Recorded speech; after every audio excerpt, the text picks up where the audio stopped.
Okay.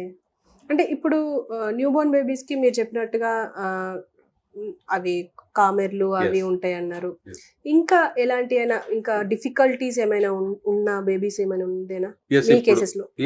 ఇప్పుడు problem babies ఉంటారు.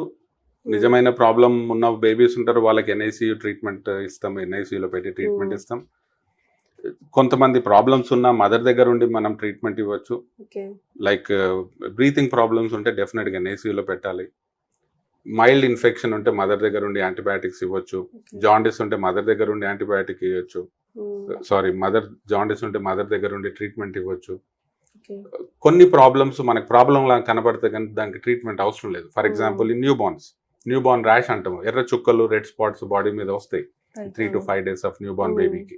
దాంతట అదే పోతుంది. దానికి ట్రీట్మెంట్ అవసరం లేదు. చూడటానికి భయంకరంగా కనపడుతుంది ఒక్కొక్కసారి. రైట్. బట్ ట్రీట్మెంట్ అవసరం లేదు. హ్మ్. కొంతమందికి వైట్ చుక్కలు ఫోర్ హెడ్